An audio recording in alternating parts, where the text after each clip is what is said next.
मंगला गौरी व्रत उद्यापन की क्या विधि है? क्या 16-16 की संख्या में सभी चीजें चढ़ाना आवश्यक होता है? 16 महिलाएं न मिलने पर हम कैसे मंगला गौरी व्रत का उद्यापन करें? और उद्यापन क्या सावन के महीने में ही कर सकते हैं या बाद में भी किया जा सकता है? मंगला गौरी व्रत उद्यापन विधि से संबंधित सभी जानकारी इस वीडियो में हम आपके लिए लेकर आए हैं। नमस्कार, वेलकम टू माय चैनल। मैं हूं मनीषा। दोस्तों, आज की वीडियो बहुत ही महत्वपूर्ण है। आज हम जानेंगे कि मंगला गौरी व्रत हम उद्यापन कैसे करें, क्योंकि देखिए सभी व्रतों का उद्यापन बहुत आवश्यक होता है। बिना व्रत का उद्यापन किए हमें उसका पुण्य फल नहीं मिलता है पूरा। तो इसलिए आप कोई भी व्रत शुरू कर रहे हैं तो उसका उद्यापन चाहे सूक्ष्म विधि से बिल्कुल कम चीजों में करें अवश्य। तो अब देखिए, जो बहनें सावन के महीने में मंगला गौरी का व्रत कर रही हैं तो वो 4 आपको मंगलवार मिले तो आप चारों व्रत करते हुए आखिरी यानी 25 अगस्त को आप उद्यापन कर सकते हैं। अगर 25 अगस्त को आप पीरियड से हो गए हैं, कोई परेशानी है, तो आप फिर आने वाले मंगलवार यानी भादों के महीने में भी मंगला गौरी व्रत का उद्यापन कर सकते हैं। ये तो हो गई कि हम कब व्रत का उद्यापन करेंगे। और जब आप सावन के महीने में आखिरी मंगलवार को कर रहे हैं तब आप उस दिन अनाज की चीजें ना खाएं, क्योंकि आपका व्रत ही रहेगा। सावन महीने के पुण्यफल के लिए आपको आखिरी मंगलवार को व्रत का उद्यापन करना चाहिए। अब जो बहनें सावन के मंगलवार से लेकर पूरे 1 वर्ष का मंगला गौरी का व्रत कर रही हैं, उन्हें उद्यापन करने की आवश्यकता नहीं है। जब आपका 1 वर्ष कंप्लीट हो जाएगा, अगले सावन का पूरा मंगलवार व्रत करते हुए आखिरी मंगलवार को आपको व्रत का उद्यापन करना है। ये चीजें आपकी क्लियर हो गई। और मंगलवार मंगला गौरी के व्रत में 16 की संख्या का बहुत बड़ा महत्व है, क्योंकि 16 की संख्या माँ लक्ष्मी की प्रसन्नता के लिए है और माँ गौरी की पूजा से हमें माता लक्ष्मी के पूजा का भी पुण्य फल प्राप्त होता है। तो 16-16 की संख्या में जैसे 16 दिए, 16 सुहाग की सामग्री, 16 महिलाओं को भोजन कराना और 16 की संख्या में मंत्रों का जप, आहुति, यानी 16 की चीजों मतलब सभी कुछ 16-16 रहता है। अब जो बहनें इतनी सामर्थ्यवान नहीं है, उनका बजट नहीं है और वो मंगला गौरी का व्रत शुरू कर चुकी हैं, अब उनके मन में है कि हम कैसे करेंगे, तो बिल्कुल आप परेशान ना हो। एक एक चीजें यानी 1 काजल की डिब्बी, 1 सिंदूर की डिब्बी, 1 जोड़ी चूड़ी, आप महावर, यानी एक एक चीजें 16 कंप्लीट कर लीजिए। और 1 चुंदरी आप रख लीजिए और 1 दंपत्ति यानी पति पत्नी को जोड़े से आप बुलाकर खिलाकर अपने व्रत का उद्यापन कर सकते हैं। अब देखिए, व्रत के उद्यापन में ये भी आता है ना कि हम मीठा खिलाएं कि सारा कुछ खिला सकते हैं। तो व्रत के उद्यापन में हम जो भोग लगाते हैं माता को, वो हलवा पूरी और या फिर हलवा खीर, इस तरह का भोग लगाया जाता है। आप बहनों को यानी जो ब्राह्मण को जिमाते हैं वो आप सभी चीजें, आप हलवा पूरी, सब्जी, सेवैयाँ, अन्य प्रकार की मिठाइयाँ, हम बात करें कढ़ी चावल, सब आप बना सकते हो। उसमें कोई वो नहीं है, आपके ऊपर है आप क्या क्या कर सकते हो, क्योंकि देखिए सभी कुछ मैनेज करना थोड़ा मुश्किल हो जाता है। तो आप इस तरह से व्यवस्था करके आप करें। आपका सामर्थ्य है, आपको माता जी ने आशीर्वाद दिया है, तो सब कुछ 16-16 की संख्या में कर लीजिए, है ना। 16 चूड़ियाँ, 16 महावर के डब्बे, 16 काजल की डिब्बी, 16 गजरा, 16 नेल पेंट, 16 लिपस्टिक, 16 मंगलसूत्र आप रख लीजिए और 16 पायल रख लीजिए, चुंदरी रख लीजिए। इस तरह से भी कर सकते हैं। मेहंदी रख लीजिए, नहीं है तो थोड़ा थोड़ा करके आप रख सकते हैं, ठीक है। इस तरह से करके सब व्यवस्था कर लीजिए।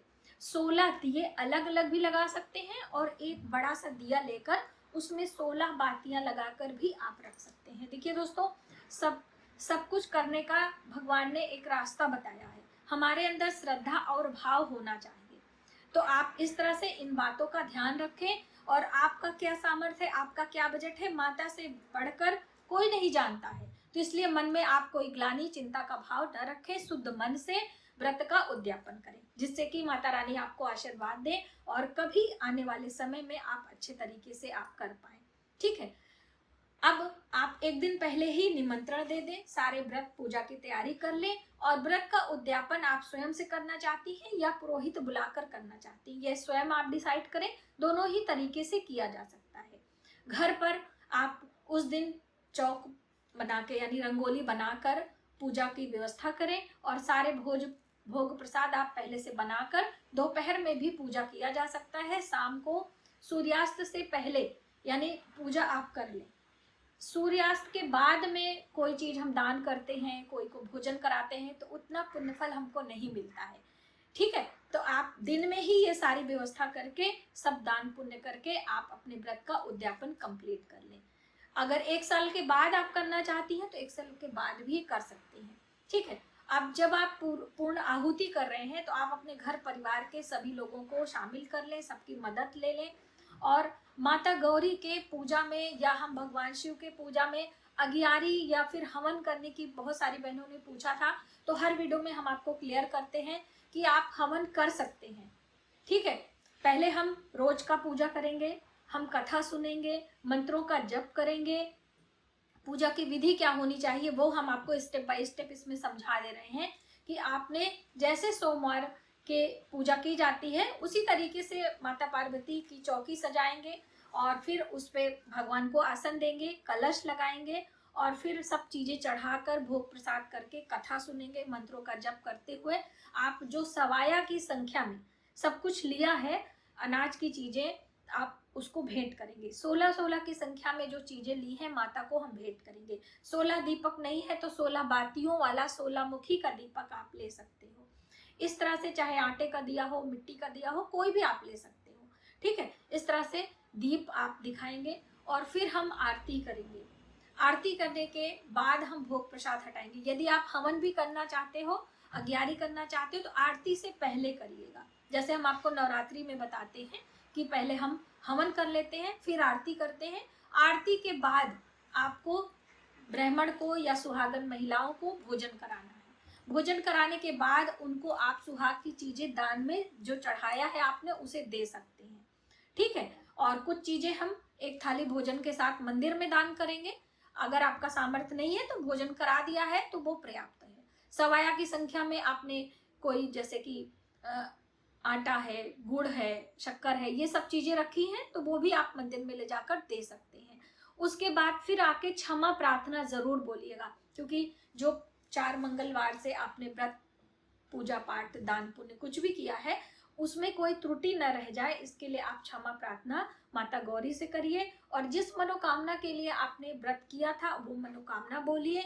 आप प्रणाम करिए, जैसे कि महिलाएं दंडवत प्रणाम नहीं करती हैं, सिर्फ ऐसे हाथ को पीछे करके झुककर ही प्रणाम करती हैं। पूरा ऐसे दंडवत जैसे पुरुष भाई करते हैं उस तरह से नहीं करना होता है। इस तरह से क्षमा प्रार्थना लेते हुए आप नीचे जल गिराकर अपने आसन को उठा लीजिए। इस तरीके से उद्यापन की विधि हम करते हैं तो हमारी पूर्ण आहुति मानी जाती है और हमारा व्रत संपूर्ण भी माना जाता है, और माता गौरी का आशीर्वाद भी बना रहता है। सुहाग लेना आप ना भूलिएगा। कोई भी व्रत पूजा का समापन होता है तो सुहाग भी लिया जाता है। यदि आप सुहागन महिला हैं तो, कुंवारी लड़कियां कर रही हैं तो भी इस विधि से करेंगी। और आप मंत्रों का जप पूजा आदि करके माता से सुहाग में चूड़ियां आप ले सकते हो, बिंदी ले सकते हो। सिंदूर सुहागन स्त्रियां ही लगाती हैं। तो मुझे उम्मीद है कि ये वीडियो आपके लिए काफी हेल्पफुल होगी और आप इस तरीके से मंगला गौरी व्रत का उद्यापन करेंगे। आज की वीडियो में बस इतना ही। यदि हमारी जानकारी आपको थोड़ी सी भी हेल्पफुल लगी तो प्लीज वीडियो को ज्यादा से ज्यादा लोगों में शेयर करें। आने वाली वीडियो के लिए सब्सक्राइब करें। मिलते हैं एक नई जानकारी के साथ।